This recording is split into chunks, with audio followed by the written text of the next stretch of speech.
Bienvenue à Varsovie. Anna Gronkiewicz-Waltz, la maire de Varsovie, est notre invitée. J'allais dire quel bonheur. Pour la première fois, c'est une femme qui dirige cette grande ville européenne. On est très heureux l'inviter d'être ici en Pologne pour quelques jours à l'occasion du lancement du sous-titrage en polonais des émissions francophones de TV5 Monde.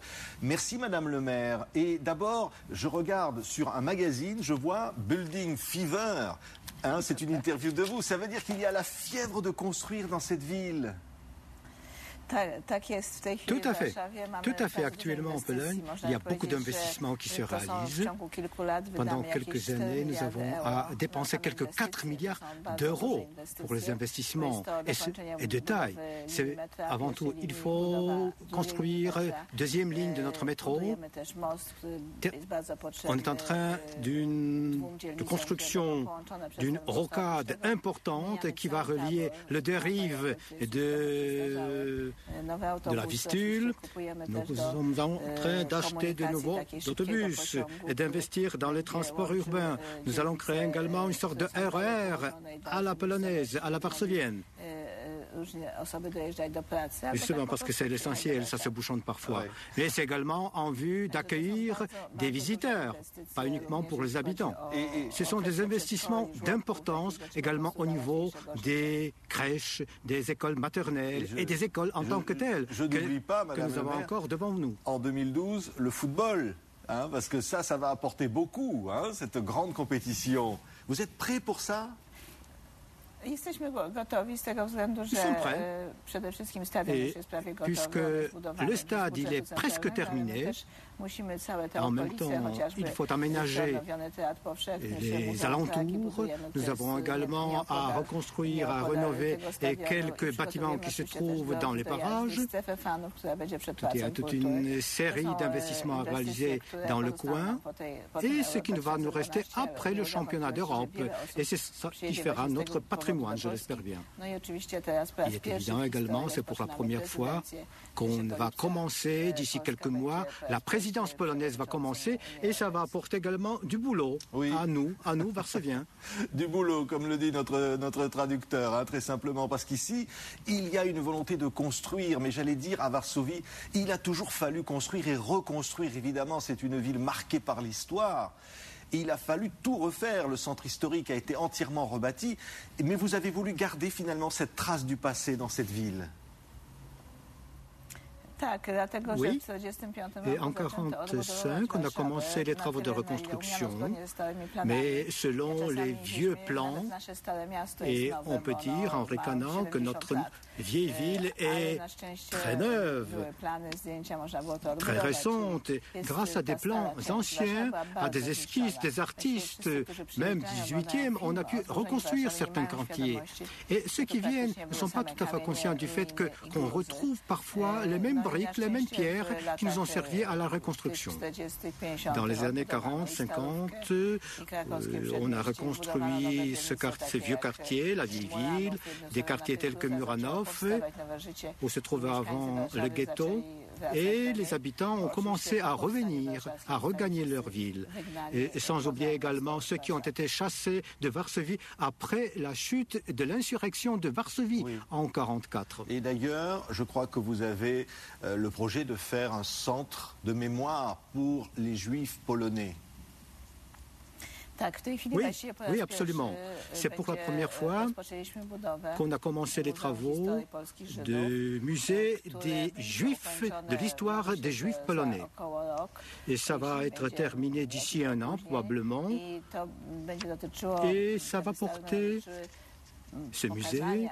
Il s'agit de montrer notre vie en commun avec nos voisins juifs. Ça va être présenté aussi bien également en hébreu. Et c'est également des sous des Juifs et des Polonais qui sont un peu partout qui vont contribuer à la reconstruction de ce musée. Une histoire longue, mais parfois difficile. On espère que cette communauté historique va être montrée de manière à ce qu'on puisse vraiment se remémorer des longs siècles de la vie en commun. Moi également, j'ai commencé à lancer ces travaux de construction et j'espère que ça va se passer au cours de mon mandat, l'inauguration de ce nouveau musée de Varsovie. Puisque ça fait 5 ans que vous êtes maire de Varsovie, regardez cette ville, elle est là, hein. Et elle est moderne aussi, parce que vous accueillez ici de nombreux investisseurs. Je crois que c'est aussi un des grands objectifs de votre mandat, accueillir et faire finalement de Varsovie l'une des grandes capitales d'investissement d'Europe. Mais c'est pas facile, vous êtes classé combien aujourd'hui? En tant que financier, je suis tout à fait conscient du fait que pour avoir un succès, il faut avoir surtout des bons investisseurs. Nous sommes classés maintenant au 10e rang parmi les villes de cette région. Nous sommes justement en peloton, mais sans oublier cependant que nos moyens financiers sont assez limités. Et c'est pourquoi on compte sur les investisseurs qui viendront à Varsovie pour construire des quartiers résidentiels, mais également des gratte-ciel et des centres. Il y a des gens, il y a des étrangers qui viennent assez nombreux à Varsovie et on espère qu'ils viendront encore plus nombreux et vont s'ajouter à la dynamique de notre développement et qu'on sera, on peut dire, capitale de cette région d'Europe du 21e siècle. Formidable, hein, Madame le maire. Mais je voudrais dire un mot quand même, la culture, parce que c'est Chopin, c'est évidemment l'opéra, c'est la musique, c'est une ville de culture. Et au cœur de l'Europe, on a besoin de culture, on a besoin de Varsovie.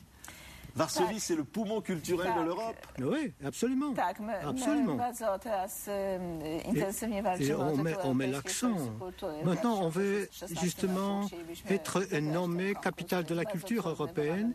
Le concours qui nous attend est féroce. Il n'en reste que quelques capitales, quelques villes de taille.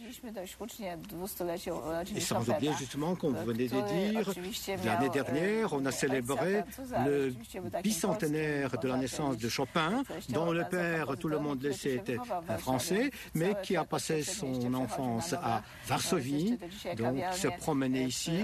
On se souvient également, il y a même un café qu'il avait visité et des endroits où il jouait au piano, jouait aux échecs, pas uniquement au piano.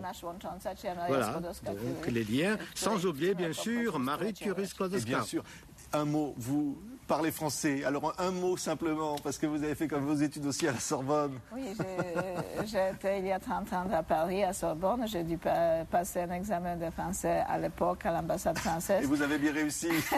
Voilà, maintenant on peut le dire. J'ai bien réussi à cause de ça, j'ai passé en 1923 environ 4 mois à Paris 1, et j'ai été logé sur l'île Saint-Louis. Bravo, merci. Qui est le cœur de Paris. Merci Madame le maire d'avoir été notre invitée. On est ravis d'être ici à Varsovie. On se retrouve demain avec d'autres invités. On parlera de la Gazeta Wyborcza, le grand journal, le grand quotidien ici, l'histoire. Quelques jours donc l'invité en Pologne. Merci. Merci beaucoup.